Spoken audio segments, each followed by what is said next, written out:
Praise the Lord. एक बार फिर हम आपके सामने एक संदेश को लेकर के आए हैं और जिसको कि हम एक शीर्षक देना चाहते हैं, पुराने नियम से नए नियम में प्रवेश करना।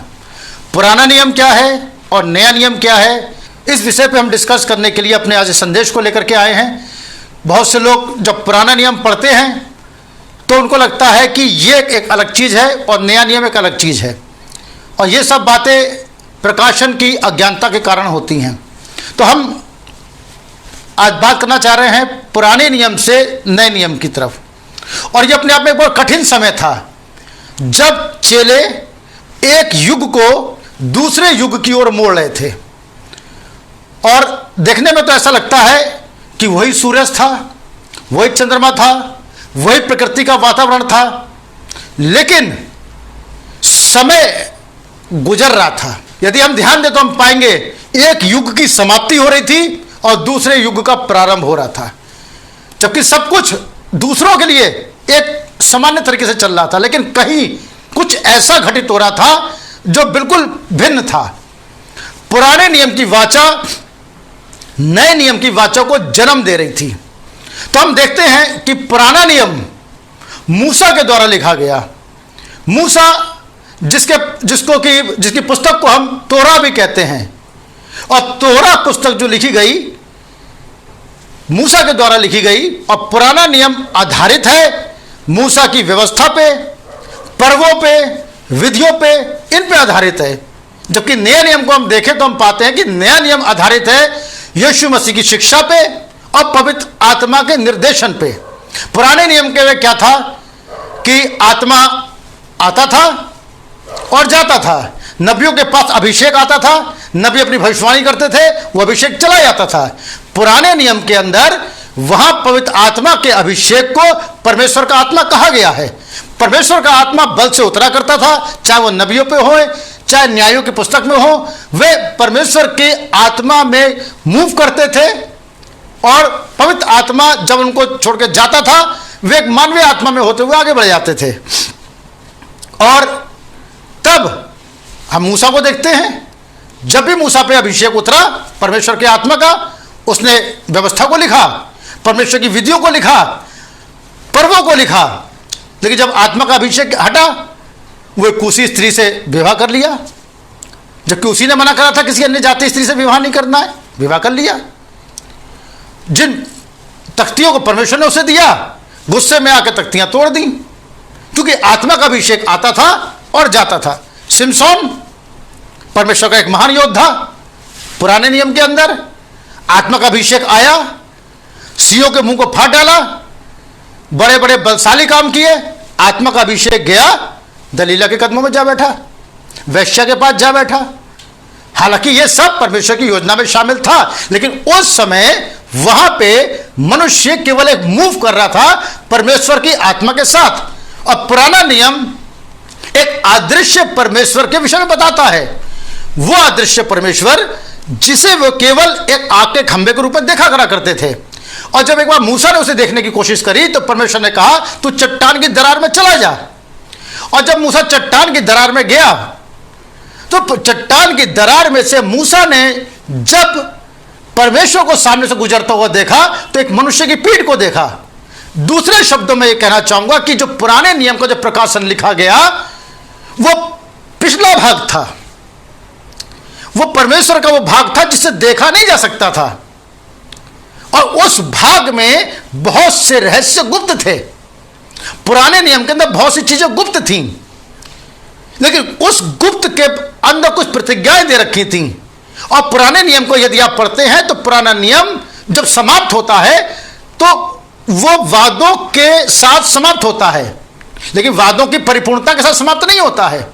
वादा था एक कुंवारी पुत्र को जन्म देगी, लेकिन पुराने नियम में वो वादा अगर हम देखें तो हम पाएंगे आज भी अधूरा है। यहूदियों के हिसाब से हम देखते हैं बहुत सी प्रतिज्ञा पुराने नियम में दे रखी, बहुत से वादे पुराने नियम में दे रखे हैं, लेकिन पुराना नियम वादों के साथ समाप्त हो जाता है, मगर वादों का प्रकटीकरण हम पुराने नियम में नहीं देख पाते हैं। मलाकी नबी तक कोई वादा पूरा नहीं होता है। अंत में वहां एक एक व्यक्ति भविष्यवक्ता आता है जिसका नाम यूहन्ना था, और बाइबल बताती है यूहन्ना बचपन से माता के गर्भ से पवित्र आत्मा से परिपूर्ण था। अब वो समय आ रहा था कि जो अभिषेक, आत्मा का साया, परमेश्वर की आत्मा जो बल से उतरा करता था, अब वो आत्मा मनुष्य के अंदर बयाने के तौर पे दिया जाए जी। और तब जैसे ही बाइबल कहती है बचपन से यूहन्ना माता के गर्भ से पवित्र आत्मा से परिपूर्ण था। अब यूहन्ना की जब पैदाइश होती है वो एक गठजोड़ था पुराने नियम में और नए नियम में। मत्ती की पुस्तक 11वां अध्याय और उसकी 13वीं आयत को हम पढ़ेंगे जी। पढ़िए। यूहन्ना तक सारे भविष्यद्वक्ता और व्यवस्था भविष्यवाणी करते रहे। अब पढ़ने वाले जो पुराने नियम के और बहुत से ज्ञाताओं को हमने देखा इसको प्रचार करते हुए, वो उनकी कुछ विचारधाराएं कुछ ऐसी थी। वो क्या कह रहे थे इस चीज को जी, कि पुराने नियम के व्यवस्था और भविष्यताओं की बात करते हैं। अब जरा इसकी हम 11वीं आयत से पढ़ते हैं जी। पढ़िए।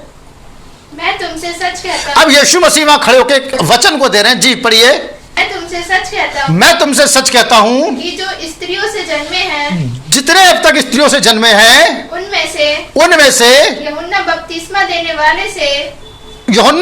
देने वाले से कोई बड़ा नहीं हुआ। अब थोड़ा रुक जाइएगा। यानी कि यूहन्ना बपतिस्मा देने वाला मूसा से बड़ा था। यीशु मसीह कह रहे हैं इस चीज को। यूहन्ना बपतिस्मा देने वाला एलिया से बड़ा था, जबकि एलिया उठाया गया। यूहन्ना बपतिस्मा देने वाला उन सभी भविष्यवक्ताओं से बड़ा था जो पुराने नियम में आए। यही तो बात हो रही है। अब यीशु मसीह क्या कह रहे हैं? अब तक, कब तक? जब यीशु मसीह दृश्य पे खड़े हुए हैं। लोग पढ़ने वाले जो होते हैं गलत तरीके से वचन को पढ़ते हैं, उसका गलत अनुवाद लगा लेते। लेकिन आज मैं एक बात कहना चाहूंगा, अब तक, कब तक? 2000 वर्ष पहले, लगभग 33 ईस्वी के आसपास यीशु मसीह इस वाली बात को बता रहे हैं कि अब तक जितने स्त्रियों से जन्मे हैं उनमें सबसे बढ़कर यूहन्ना बपतिस्मा देने वाला है। यानी कि मूसा से बड़ा है, एलिया से बड़ा है, पुराने नबियों से बड़ा है जी। अब पढ़िए आगे। पर जो स्वर्ग के राज्य में जी छोटे से छोटा है जी, वे उससे बड़ा है। आमीन। अब वाचा एक अलग मोड़ को ले रही थी। अब तक कोई नए नियम की पुस्तक नहीं लिखी गई थी, अब तक कोई नए नियम का ग्रंथ नहीं लिखा गया था। उस समय तक की बात हम कर रहे हैं कि अब तक जितने माता से जन्मे थे उनमें यूहन्ना बपतिस्मा देने वाला सबसे बढ़कर था। लेकिन अब जब वचन दूसरा मोड़ ले रहा था तो वहां यह कहा गया जो परमेश्वर के राज्य में छोटे से छोटा है वो किससे बढ़कर है? यूहन्ना से भी बढ़कर है। इसका मतलब किससे बढ़कर हुआ? मूसा से बढ़कर हुआ, वो यहोशू से बढ़कर हुआ, वो एलिया से बढ़कर, मतलब सबसे बढ़कर वो हो गया जब एक नई वाचा की शुरुआत होती है। आपने समझा? यीशु मसीह क्या काम कर रहे हैं? पुराने नियम की वाचा और नए नियम के वाचा के बीच में खड़े हुए हैं जी। लूका 16:16 व्यवस्था और भविष्य जी, ध्यान से सुनिएगा।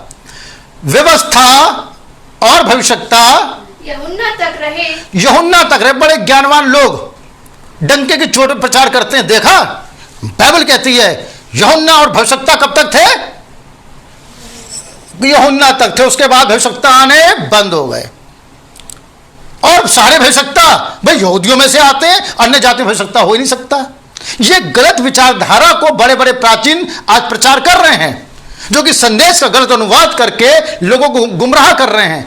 मेरा इस वीडियो को बनाने का मकसद यही है कि जब हम पुरानी वाचा से नई वाचा में जाते हैं तो हम उन प्रकाशनों के साथ जाते हैं, उन भ्रांतियों को दूर करने के लिए जाते हैं जिन भ्रांतियों को लोग गलत तरीके से वचन का गलत अनुवाद करके लोगों को भ्रमित कर रहे हैं। कि भविष्यता कब तक हुए? जो पुराने नियम तक हुए। व्यवस्था कब तक हुई? पुराने नियम तक हुई। लेकिन हम बात कर रहे हैं उस, ये यीशु मसीह खड़े होकर कह रहे हैं जी। फिर से पढ़िए शायद को। व्यवस्था और भविष्यद्वक्ता, यीशु मसीह कह रहे हैं ये व्यवस्था और भविष्यता यूहन्ना तक रहे। उस समय से परमेश्वर के राज्य का जी सुसमाचार सुनाया जाता है। अब वो एक समय था पुराने नियम की वाचा से नए नियम की वाचा में प्रवेश करना। यीशु मसीह उन दोनों वाचाओं के गठजोड़ पे खड़ा हुआ था। और यीशु मसीह इस वाली बात को बता रहे थे कि अब तक, यानी व्यवस्था तक, क्योंकि अब व्यवस्था का मामला समाप्त होने जा रहा था, अब पर्वों का मामला समाप्त होने जा रहा था, अब बलिदानों का मामला समाप्त होने जा रहा था, अब व्यवस्थाओं का मामला समाप्त होने जा रहा था, अब अनुग्रह का सीजन आ रहा था, अनुग्रह वहां पे आ रहा था, पवित्र आत्मा की प्रेरणा वहां पे आ रही थी। क्योंकि यीशु मसीह से जब तक कुर्बान नहीं हुए तब तक जानवरों का बलिदान दिया जाता था, और तब तक पवित्र आत्मा को आम तरीके से रिलीज नहीं किया गया था कि वो मानव की संपत्ति बने। वो बैलों और बकरों के लहू के तले थे, और बैलों और बकरों के लहू के तले आत्मा का अभिषेक उन पे आता था और चला जाता था। तो पहली बात हमारे सामने ये स्पष्ट हो गई कि अब तक जितने जन्मे उनमें यूहन्ना बड़ा था, लेकिन स्वर्ग के राज्य में जो है छोटे से छोटा वो भी यूहन्ना से बढ़कर है। तो इस नई वाचा के अंदर एक छोटे से छोटा व्यक्ति भी पुरानी व्यवस्था के बड़े बड़े भविष्यवक्ताओं से बढ़कर है। यही मैंने नहीं कहा, ये यीशु मसीह ने स्पष्ट कर दिया। हालेलुया। क्या बात आप समझे? अब हम बात करते हैं उन लोगों की जो ये प्रचार कर रहे हैं कि भविष्यवक्ता तो पुराने नियम में हुए, नए नियम भविष्यवक्ता नहीं आते। आइए हम आगे बढ़ते हैं। पहला अध्याय उसकी पहली और दूसरी आयत। जी, पूर्व युग में मतलब अब यहां पे कौन खड़ा हुआ है? पौलुस, एक नई व्यवस्था के साथ में। पूर्व युग में परमेश्वर ने बाप दादों से थोड़ा थोड़ा करके और भांति भांति से भविष्यवक्ताओं के द्वारा बातें करके इन दिनों के अंत में, परंतु इन दिनों के अंत में हमसे पुत्र के द्वारा बातें करी। अब पुत्र कौन था? प्रभु यीशु मसीह। और क्या पुत्र भविष्यवक्ता था कि नहीं था? यीशु मसीह भविष्यवक्ता था। मत्ती 5:17। जी, ये ना समझो कि मैं व्यवस्था या भविष्यवक्ताओं की पुस्तकों को जी लोप करने आया हूँ। लोप करने नहीं वरन पूरा करने आया हूँ। ये मत समझो कि मैं व्यवस्था को या भविष्यवक्ताओं को या उनकी पुस्तकों को बंद करने आया हूं, वरन मैं क्या करने आया हूं? उनको पूरा करने आया हूं। बात समझ में आ गई? भविष्यवक्ता का जो एक क्रम व्यवस्था और भविष्यवक्ता के साथ था, अब यह क्रम बदल के आगे बढ़ने जा रहा था। कि यीशु मसीह, सबसे पहले हम देखते हैं कि अगर पुराने नियम में भविष्यवक्ता थे तो नए नियम में भविष्यवक्ता यीशु मसीह कैसे था। जी पढ़िए। लोगों ने कहा ये गलील के नासरत का भविष्यवक्ता यीशु है। तो यीशु मसीह कौन था? एक यीशु मसीह भी एक भविष्यवक्ता था। वो मनुष्य भविष्यवक्ता से बढ़कर परमेश्वर भविष्यवक्ता था। हालेलुया। क्या मेरी बात समझ में आ रही है? अब मैं आपको नए नियम का भविष्यवक्ता दिखा रहा हूं। जिन लोगों की सोच और विचार ये है कि पुराने नियम के अंदर खाली भविष्यवक्ता हुआ करते थे या पुराना नियम हुआ करता था, मैं आपको नए नियम का भविष्यवक्ता दिखाने की कोशिश कर रहा हूं। जी, अब पढ़ेंगे हम प्रेरितों का काम 7:37। जी पढ़िए। ये वही मूसा है जिसने इस्राएलियों से कहा परमेश्वर तुम्हारे भाइयों में से तुम्हारे लिए मुझसे एक भविष्यवक्ता उठाएगा। ये वही है। यहाँ पे अब स्तेफनुस प्रचार कर रहा है इस वाली बात को, यीशु मसीह को लेके बता रहा है। ठीक है, हम थोड़ा सा और आगे पढ़ते हैं। अब हम आते हैं कि क्या भविष्यवक्ता यहूदियों में ही होते हैं या अन्य जातियों में भी होते हैं। निकालिए इफिसियों की पुस्तक, जो आज मेरे विषय का जो मूल टॉपिक है वो यहाँ छुपा हुआ है। इफिसियों 2:20। अब वहां एक व्यक्ति आता है जिसका नाम था पौलुस, और पुराने नियम में मूसा ने पुस्तकों को लिखा और नए नियम में पौलुस ने जबरदस्त सेवकाई करी अन्य जातियों के बीच में। और आने वाले उसमें मैं आपको ये दिखाऊंगा कि कैसे पौलुस अन्य जातियों का नबी था, कैसे पौलुस पहली कलीसिया काल का दूत था, और मैं उन सब चीजों को पिक्चराइज करके दिखाऊंगा। जी पढ़िए। इफिसियों के अंदर इफिसुस में पौलुस एक पत्र को लिख रहा है। पढ़िए इफिसियों 2:20। इसलिए तुम अब विदेशी और मुसाफिर नहीं रहे जी, परंतु पवित्र लोगों के संगी, स्वदेशी और परमेश्वर के घराने हो। यस, अब यहाँ पौलुस एक बात को प्रचार कर रहा है। पुराने नियम में क्या था? व्यवस्था और भविष्यवक्ता। पुराने नियम में क्या था? व्यवस्था और भविष्यवक्ता की नेव। ये किसकी नेव थी? पुराने नियम की नेव। लेकिन नए नियम की नेव क्या है? पढ़िए। और प्रेरितों और भविष्यवक्ताओं की नींव पर। यस, और अन्य जातियों में क्या है? प्रेरित और भविष्यवक्ता की नींव। पुराने नियम में किसकी चीज की नींव थी? व्यवस्था और भविष्यता की नींव। और नए युग में किसकी नींव है? प्रेरितों और भविष्यताओं की नींव, जिसके कोने का पत्थर मसीह यीशु स्वयं ही। जिसके कोने का पत्थर मसीह यीशु स्वयं है। कब? अब यह पौलुस प्रचार कर रहा है नए नियम के भविष्यताओं के विषय में। पुराने नियम के भविष्यताओं के साथ व्यवस्था और भविष्यता थे, लेकिन व्यवस्था की जब समाप्ति हुई, पुराने नियम की जब समाप्ति हुई, एक नई वाचा वहां पे थी, और नई व्यवस्था के अंदर जो नींव रखी गई वो प्रेरितों और भविष्यताओं पर रखी गई, और पुराने नियम की जो नींव रखी गई वो व्यवस्था और भविष्यताओं पर रखी गई। बस यही अंतर था जिसे लोग समझने में चूक जाते हैं। इफिसियों 3 और 5 जी। अर्थात ये कि वे भेद, अर्थात यह कि वे भेद मुझ पर प्रकाशन के द्वारा प्रकट किस हुआ। पे? भाई पौलुस पे, प्रकाशन के द्वारा। जबकि चेले यीशु मसीह के साथ रहे, पौलुस यीशु मसीह के साथ नहीं रहा, लेकिन पौलुस जो भी देखता था वो दर्शन देखता था। तो क्या पौलुस ने भविष्यता नहीं था? क्या पौलुस ने भविष्यवाणी नहीं करी आने वाले युग की? क्या पौलुस ने नहीं बताया कि पाप का पुरुष जो है उस मंदिर में बैठेगा?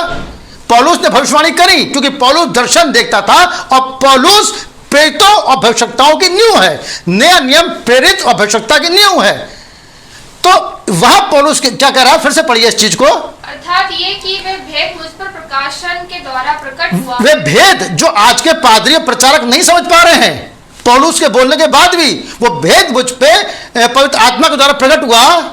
जैसा मैं पहले ही संक्षेप में लिख चुका, जैसा मैं पहले भी लिख चुका हूं इस बात को, जिससे तुम पढ़कर जान सकते हो, जिससे तुम पढ़कर समझ सकते हो कि मैं मसीह का वे भेद का कहां तक, मैं मसीह के उस भेद को कहां तक जानता हूं।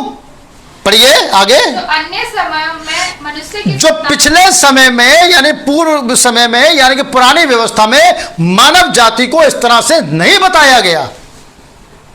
जी पढ़िए। संतानों को ऐसा नहीं बताया गया। नहीं बताया गया। फिर आगे पढ़ते हैं इसी इफिसियों की 4:11 जो हमारा मूल बात आ जाती है। जी उसने कुछ को प्रेरित, अब हम नए नियम की बात कर रहे हैं, और नया नियम अन्य जातियों की दुल्हन है। पुराने नियम का दूल्हा यीशु मसीह है, पुराने नियम का वचन यीशु मसीह है, और नए नियम का वचन उसकी दुल्हन है। पुराना नियम भी वचन है, नया नियम भी वचन है। तो दूल्हा भी वचन है, दुल्हन भी वचन है। अब पुराने नियम में व्यवस्था भविष्यता थे, तो नए नियम में प्रेरित और भविष्यता है। जी अब पढ़िए इफिसियों 4:11। उसने कुछ को प्रेरित, उसने कुछ को प्रेरित कब? अन्य जातियों में। जी नियुक्त करके, जी और कुछ को भविष्यवक्ता नियुक्त करके, कुछ को भविष्यता नियुक्त करके नए नियम में। जी और कुछ को सुसमाचार सुनाने वाले नियुक्त करके, कुछ को सुसमाचार सुनाने वाले नए नियम। ये अन्य जातियों की बात कर रहा हूं मैं, यहूदियों की बात नहीं कर रहा हूं।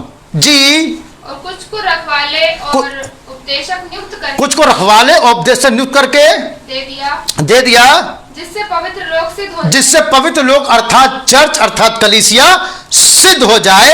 अर्थात मैंने आपके सामने दो बातें साबित करी, क्योंकि कुछ भाइयों ने मुझे फोन किया था और मुझे पूछा था मुझसे कि भाई जैसा कि लोग प्रचार कर रहे हैं कि भविष्यता और व्यवस्था केवल वहीं तक हुए, अब कोई भविष्यता नहीं आना, और भविष्यता जो आते थे वो इसराइल के अंदर आते थे। मैंने आपको यहां दो बातों पर फोकस करके दिखाया है। नंबर एक बात कि पुराना नियम में भविष्यता होते थे, नए नियम में भविष्यता होते थे। पुराने नियम के भविष्यता यहूदियों के काल तक रहे, लेकिन नए नियम के भविष्यता अन्य जातियों के लिए रहे। हम अपने अगले वीडियो में देखेंगे उन बातों को जिसको कि मैं अभी यहां रोक रहा हूं। अगले भाग में अगला भाग मेरा किस विषय पर रहेगा कि पुराना नियम जो समाप्त होता है वह वाचाओं के साथ समाप्त होता है, लेकिन नया नियम वाचाओं की पूर्ति करता है। अगर हम पुराना नियम पढ़े तो आज भी वो मसीहा का इंतजार कर रहे हैं, उन्हें मसीहा नहीं मिला। अगर हम पुराने नियम पर रहे तो आज भी वो पवित्र आत्मा के अभिषेक की जो है प्रतीक्षा कर रहे हैं, मगर उनको अभिषेक नहीं मिला।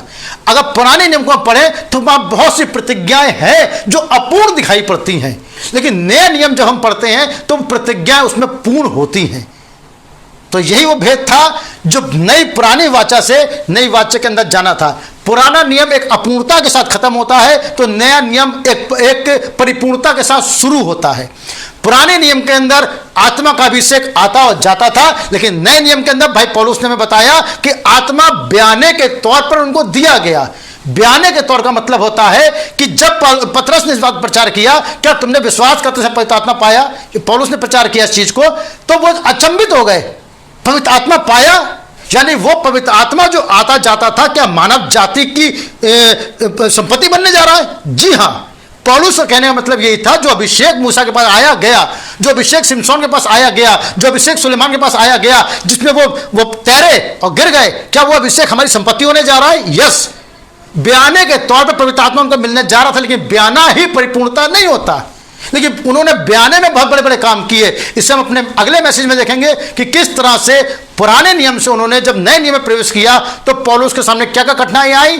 हम फिर मिलते हैं अगले वीडियो में इन प्रकाशनों के साथ में कि पौलुस ने किन किन चीजों का सामना किया और कैसे एक कठिन समय उसके सामने था जब उन कट्टरपंथी यहूदियों को वो नए नियम के विषय में बता रहा था। वो कितनी बार पथरवा किया गया, कैसे उसको पीटा गया, केवल इस बात के लिए वो सोचते थे कि पौलुस हमें किसी और खुदा के विषय में बता रहा है, पौलुस अपने आप को खुदा से जैसा बना रहा है।